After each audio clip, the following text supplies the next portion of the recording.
Welcome to the pre-recording of the first half of lecture 9, scheduled for the start of the 4th week in our 8-week summer course on computer algorithms.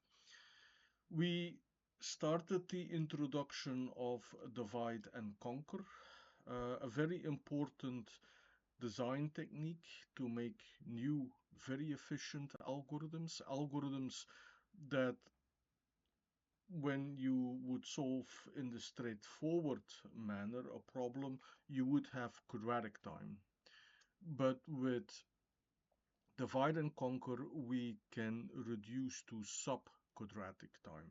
Or in the second part of this lecture, you have a cubic time algorithm, the matrix-matrix multiplication, and this can be reduced to subcubic time via divide and conquer. So in this course, we focus on discrete problems. But here in this lecture, we consider two applications of divide and conquer to science and engineering. So matrix-matrix multiplication is extremely important. We will consider this in the second half of this lecture. In the first half of this lecture, we introduce the fast Fourier transform. All right, we see this as a polynomial multiplication problem, and this ties in with how we ended the previous lecture with Karatsuba integer multiplication. So you could also have interpreted this integer multiplication as a convolution, and actually the asymptotically fastest algorithms with the best worst case running time to multiply very large numbers of integers are actually using the fast Fourier transform. Okay, we are doing multiplication of two polynomials. It's called convolution. So we have two polynomials given by their coefficient vectors. And here we assume that they are both of equal size. So we have n numbers for the first and n numbers for the second. And we are computing the coefficients c, a convoluted with b gives c. And these coefficients are the coefficients of the product of the two polynomials. So here, if you look at the example, we have two cubic polynomials. So we have 8 coefficients in total. If you multiply two cubic polynomials, you get in general a polynomial of degree 6. So we have 7 coefficients that are computed by multiplications and additions. So here you see the general formula indicate coefficient of our product of the coefficient vectors of two polynomials, which we call a convolution. So convolution, if you look at the indices, the one index goes down, the other one goes up. You have the invariant that the sum of the two indices, so here a k minus I plus I, that equals k. And you can see this property also if you look at, say, one column. So here you see the general formula for the convolution. I will not give this exercise, but you could say write down the algorithm for computing this coefficient vector c and show that its running time is quadratic in the size. So this could be a good exercise, which at this point you should be able to do in this course very quickly. This could be a first exercise on the first midterm exam of next week. But now the topic of this lecture is to apply divide and conquer to this problem. Now, the word polynomial did not appear on the previous slide, but now actually we explicitly view this problem as a problem on polynomials. So, and we will reduce this by a polynomial evaluation. So instead of computing the coefficients of the products by convolution, we are computing the values of the polynomials and multiply those values. So multiplying these values in the second step here happens in linear time, happens a lot faster. And why would you do that? Well, if you have a polynomial of degree 2n minus 1 now, then you can specify that polynomial uniquely by its coefficients, but you can recover those coefficients also by solving a linear system. So there's a one-to-one correspondence between 2n minus 1 values and the coefficients. Now, this is the general overview of the divide and conquer. So we split the problem in 3 parts. The middle part is obviously linear in time, keeping in mind that we don't want a quadratic time algorithm because we have already a very straightforward quadratic time algorithm. Now, at this point in time, step 1 and step 2 are running in quadratic time.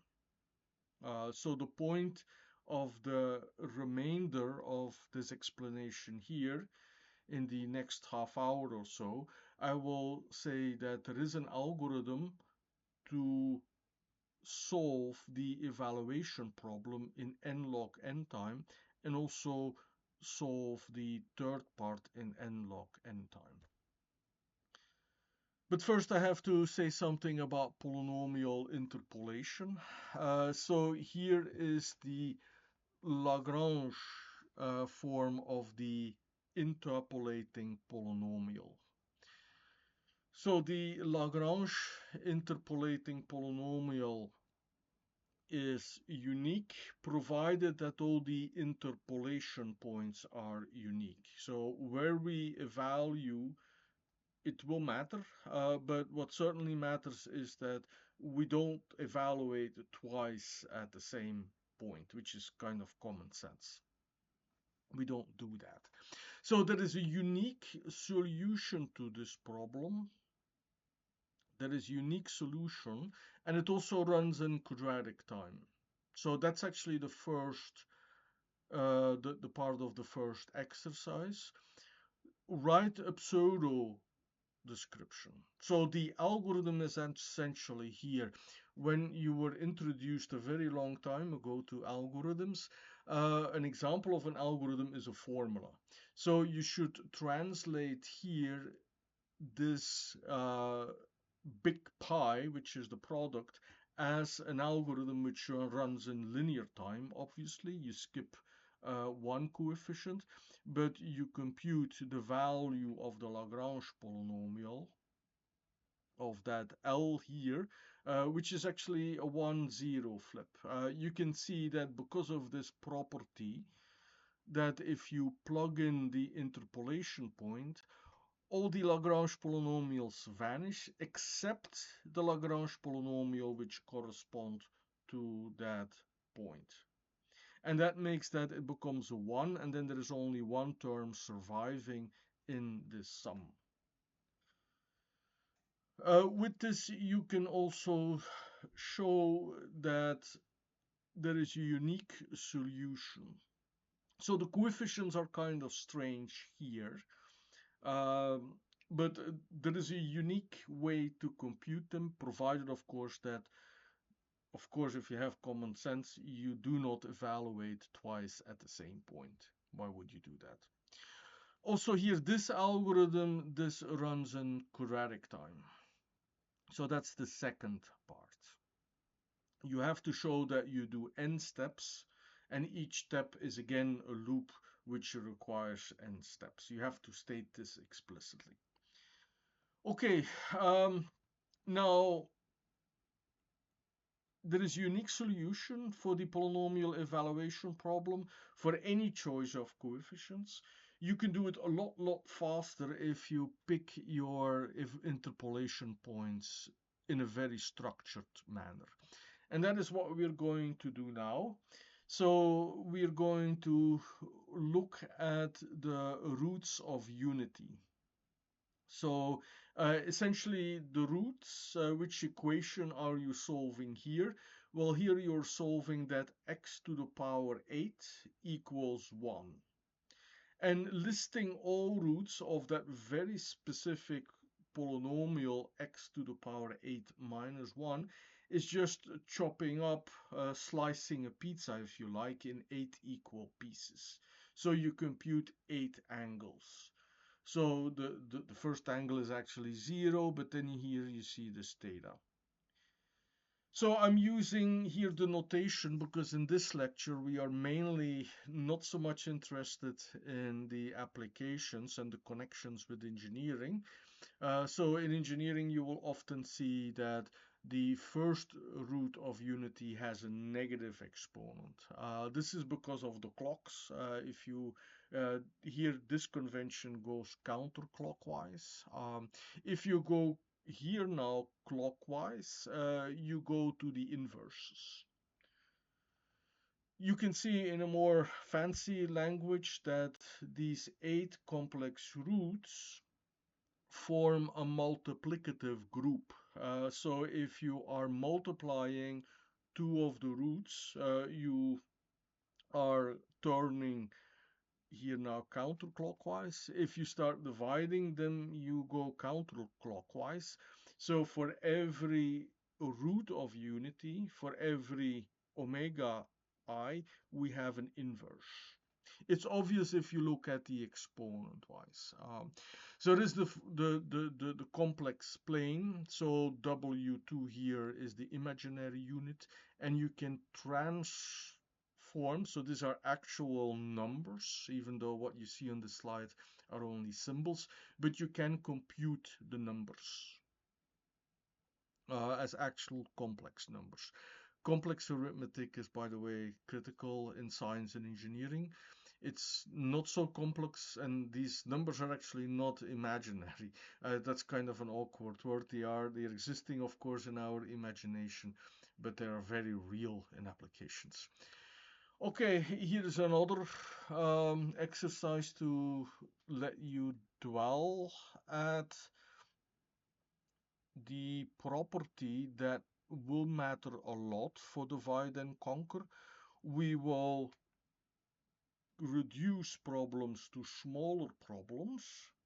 And actually what you should observe in this exercise here, that if you compute the 8 roots of unity, you have also the roots of unity of 4. So actually you have the roots. So in general we consider the equation x to the power n minus 1. But if you solve x to the power 8 minus 1, you also solve x to the power 4 minus 1, x to the power 2 minus 1. So actually, those roots contain a lot of information. They are roots of many of these polynomials. Okay, so that's the observation that goes along with our divide and conquer. All right. Go back to the first scheme. So we want to do convolutions in a better way. The first problem is polynomial evaluation. So how do you evaluate a polynomial? Well, here we have our running example, the polynomial of degree 7 with 8 coefficients.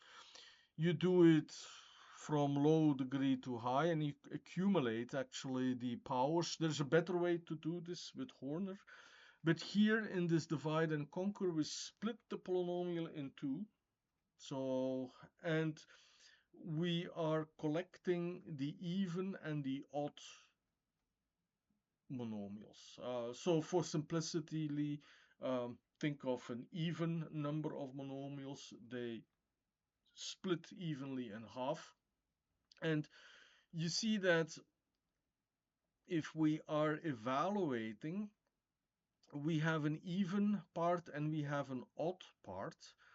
But if we have, say, all the even powers computed, then we don't have to compute it again in the second part. So we can actually save work already.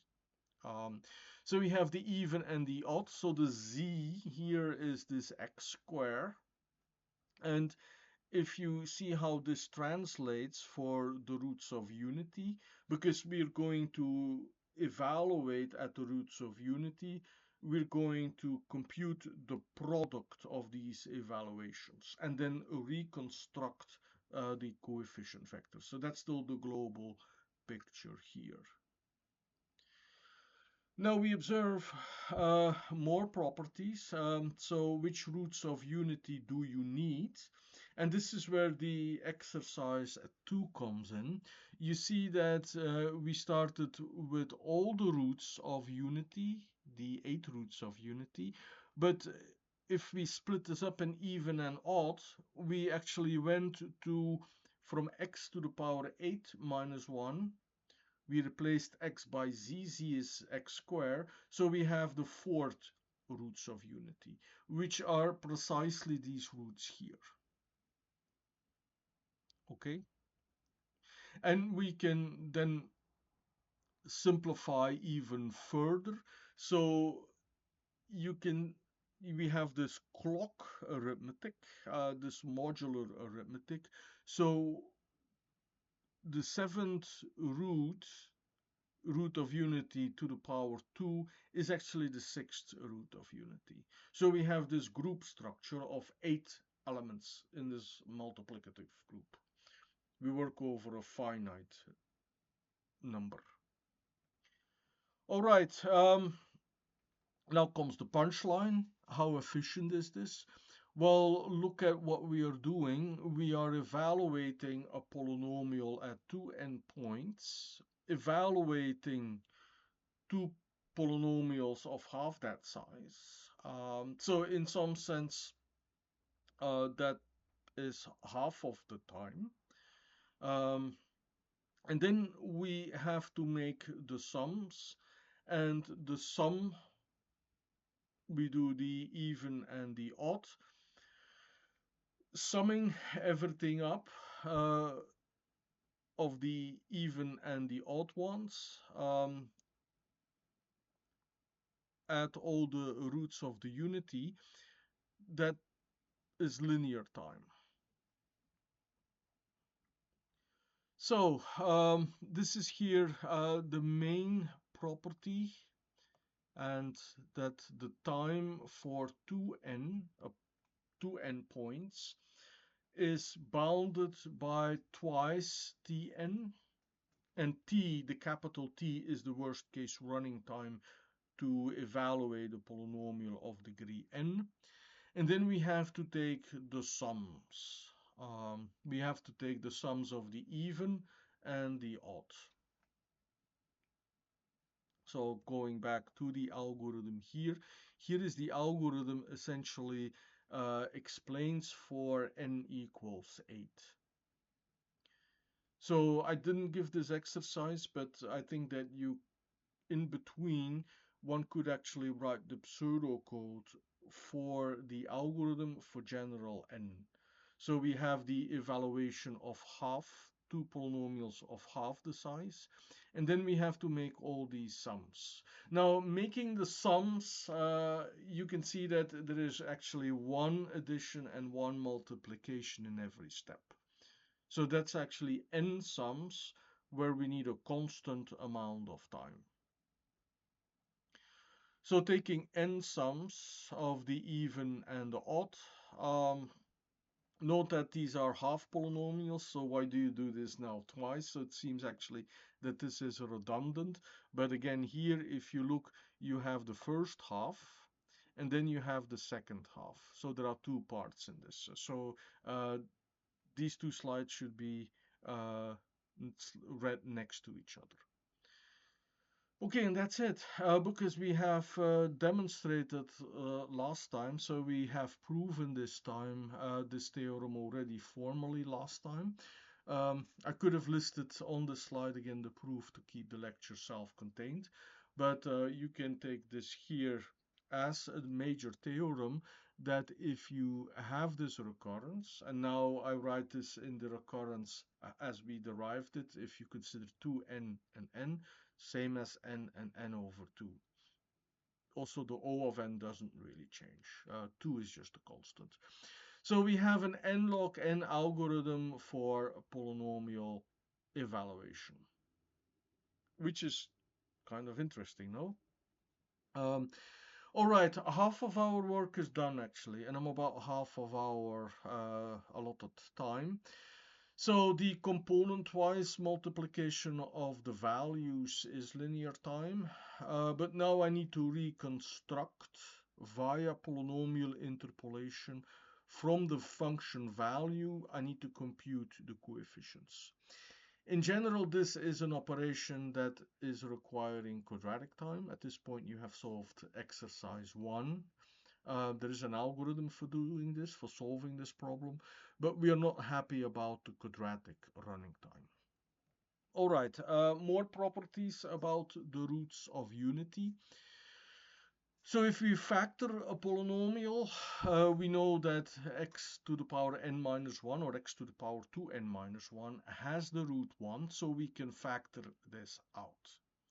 So for any complex root of unity, we have that either that root of unity is 1 or it is not 1. If it is not 1, then what do we have? We have that the sum of all these powers needs to be 0. So this is this property here. We have the second factor. So what we have is for all roots of unity not equal 1, we have that the sum equals 0. Seems like an odd fact, but if we do computations and we see that expression somewhere, this will actually greatly help us. Now, what happens if you evaluate 1 in there? Well, you see that you have 2 times n. So this second term here, the second factor, evaluated at the roots, and actually we are evaluating at the roots, is either 0 or either 2n. So it's kind of a switch to detect whether your root of unity is 1 or not. If it is not, you have 0.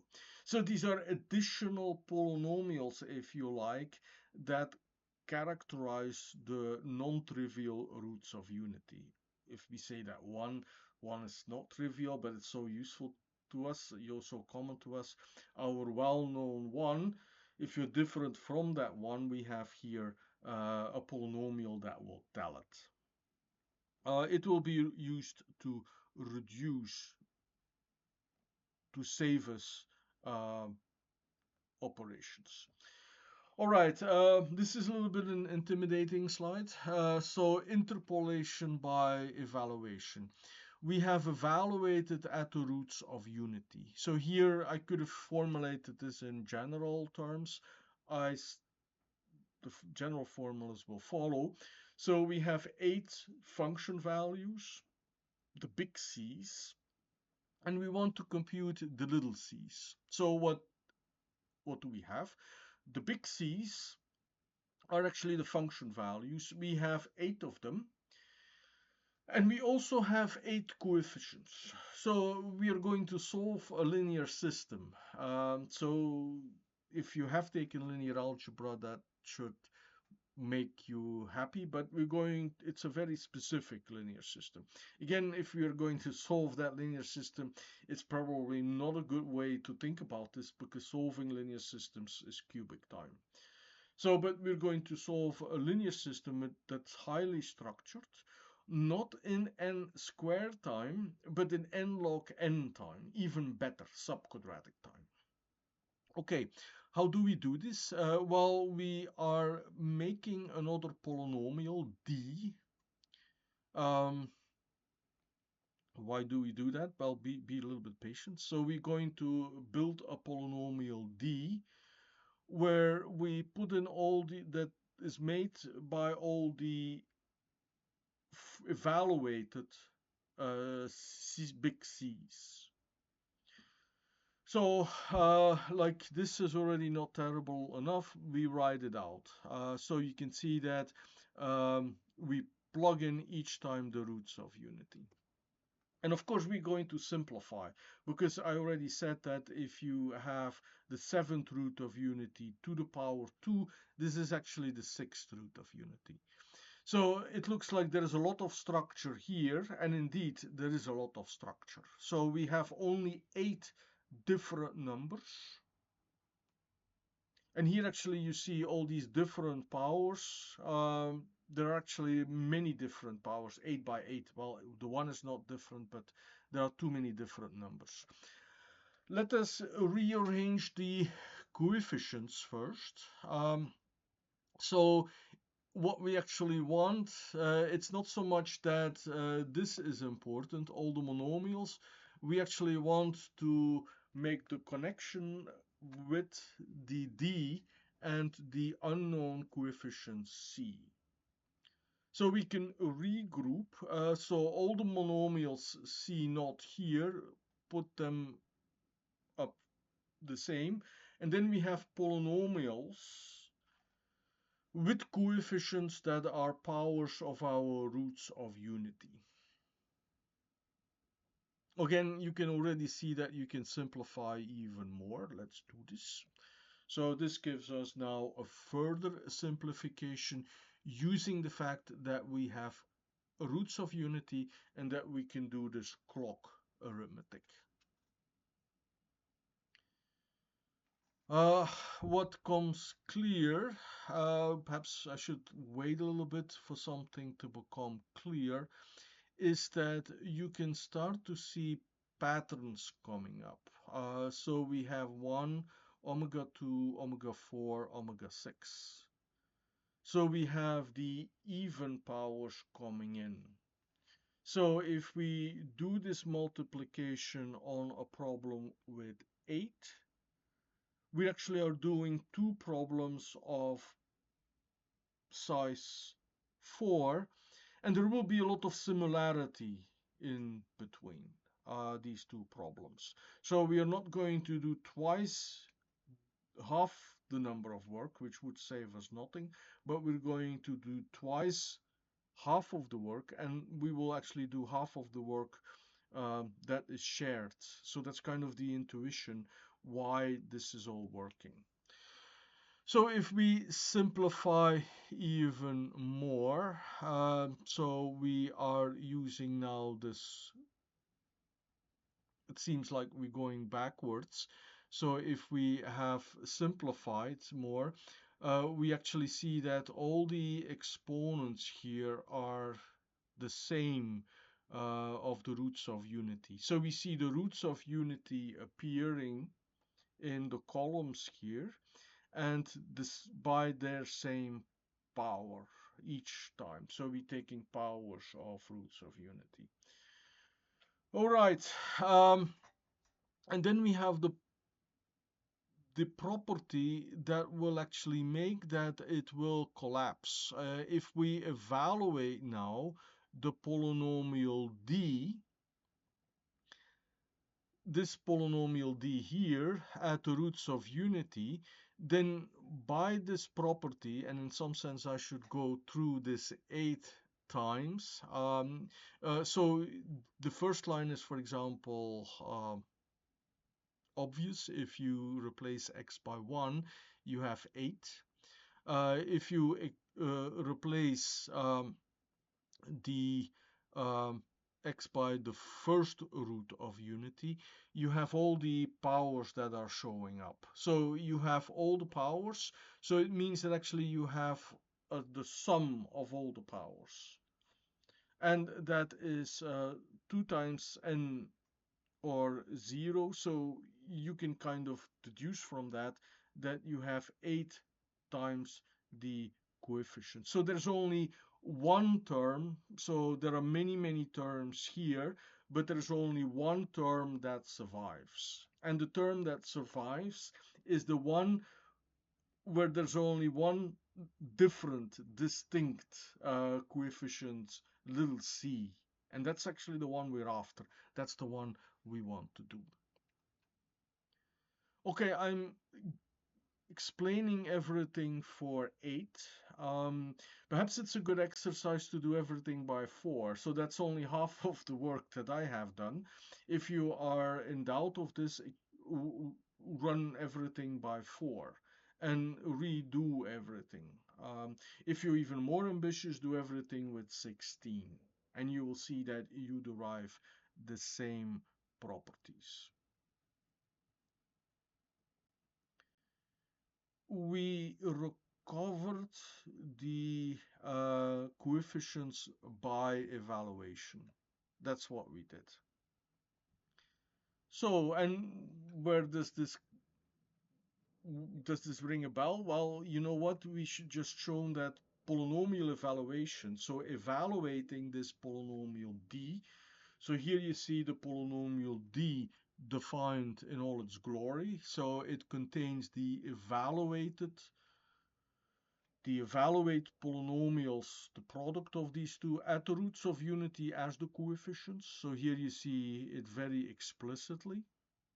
So we have shown that if you evaluate at the roots of unity, you have essentially the sum, and if you apply the properties, then you have that this evaluation equals the coefficient. So you can look at these formulas as the general proof for everything that we have done so far. We worked it all out for 8. I said if you're more ambitious, work it out for 16. But if you are actually familiar with the mathematical big sigma notation, you can verify that here for any n, and for simplicity we assume that it's an even n. If we don't have an even n, we can add extra zeros to the end. That doesn't matter. So we have actually the main property. We have derived the relationship between the unknown coefficients here and the values at this polynomial d. Or equivalently, we have an explicit formula for all the coefficients in the product. And now it is. So we have shown that we have this polynomial that we evaluate. And for the evaluation, we do have the same recurrence that applies. And it works in n log n time. Quasi-linear time, I would say. Linearithmic, I have read somewhere in a book, but I prefer quasi-linear, almost linear. The logarithm grows so slowly that it's almost linear. Okay, this is the fast Fourier transform derived as the solution to an algorithmic problem. So our problem was that of polynomial multiplication. We can do this in n log n time. Here is the big picture. So I'm close to the end of the lecture. I should say that the fast Fourier transform, if you have never seen it, then it is rather strange. And I hope that the explanation via polynomial multiplication is self-contained enough. But there is a very rich background to this. Electrical engineers will say that the fast Fourier transform goes from the time domain to the frequency domain. There is also an inverse fast Fourier transform, which could be deduced from this multiplicative group. You work with negative powers instead of positive powers. Here is the schematic. And the schematic is to list, I used kind of the notation from filtering. So a filter is uniquely linear causal time invariant filter is uniquely determined by the unit impulse response, this little h. But for this, the purpose of this, so we have to, let me now use two colors. So we have the blue color. So that's the straightforward way. That costs us n square. We have the path that we have derived. We are still computing a convolution.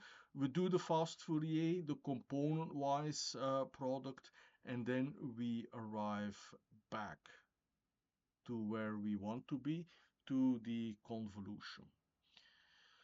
Now, does this actually all work in practice? It does. However, it works asymptotically. So you would not do this on 8. So the straightforward multiplication is quite good.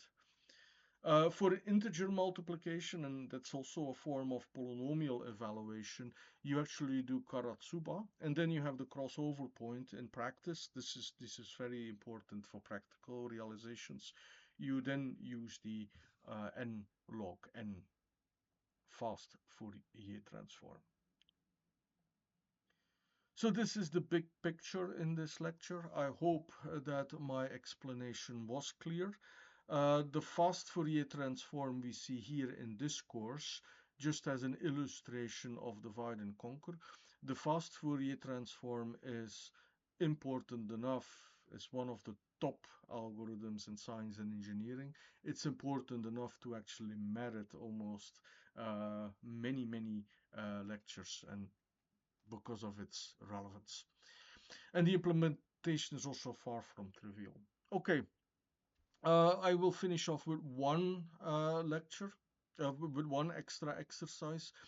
I invited you to do it all for n equals 4. So that is actually the start of this exercise. Start by redoing all the computation, so the interpolation by evaluation, which normally you can't do, but we can do this very efficiently if we do it at the roots of unity. Show that there is an interpretation in matrix vector multiplication. So you can actually see there is a Fourier matrix out there. So you have on one side all the if function evaluations of this D. There is a matrix in between, and you have on input the vectors, the big C's. The big C's evaluated at this roots of unity. Write down the matrix representation for this. There is the butterfly representation. Perhaps here you need to look at the literature that this is a very well structured. Again, the matrix vector multiplication is a quadratic time algorithm, but you can do this recursively. So the alternative representation, which you would hopefully see in an applied linear algebra course, expresses everything with matrices. And that is actually the purpose of this exercise, but do this for n equals 4 and n equals 8. And that allows you to see that the multiplication of a matrix vector product, in this case, not in general, that for this very specific matrix vector product, you can apply divide and conquer. You have the same recurrence relation that we have seen twice already.